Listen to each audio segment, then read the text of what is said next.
सब बीमारियों का इलाज जो है मेथी दाना, मेथी दाने का पाउडर बना लें, पानी के साथ आप इसे इस्तेमाल करें, फिर मुझे बताइएगा कि आपकी तबीयत कैसी है।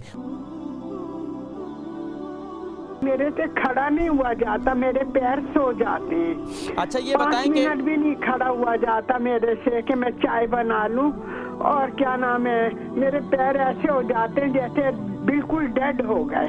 उम्र कितनी है, वजन कितना है? मेरा वजन 8 और 47 है। ठीक है अम्मा जी, दूसरा मसला ये कि मैं इंशाल्लाह जिक्र करता हूँ अपने 78। मैं जिक्र करता हूँ, ठीक है, बहुत शुक्रिया कॉल।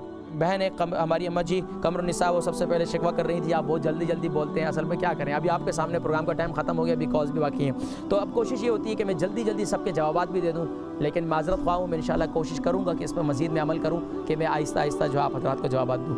हमारी अम्मा जी कमर निसा, इनको पहले कोरोना हो चुका था, इसके बाद पेशाब भी बंद हो गया था, फिर उसके बाद दवाइयाँ दी उन्होंने, फिर उससे जो है और तकलीफ, मतलब उससे उनकी आँखें बंद हो जाती थी, फिर चक्कर आते थे, अब ये पैर पाँव भी सो जाते हैं। तो देखिए इस सब बीमारियों का इलाज जो है मेथी दाना, मेथी दाना रात को पाउडर बना लें, मेथी दाना 70 से ज़्यादा बीमारियों के लिए शिफायाबी का ज़रिया है। मेथी दाने का पाउडर बना लें, रात को सोते वक्त 1 चम्मच हल्दी का वाला पानी के साथ आप इसे इस्तेमाल करें। अम्मा जी आप ये इस्तेमाल करें 1 7 दिन, फिर मुझे बताइएगा कि आपकी तबीयत कैसी है। मुझे उम्मीद है कि आपको समझ आ गई होगी।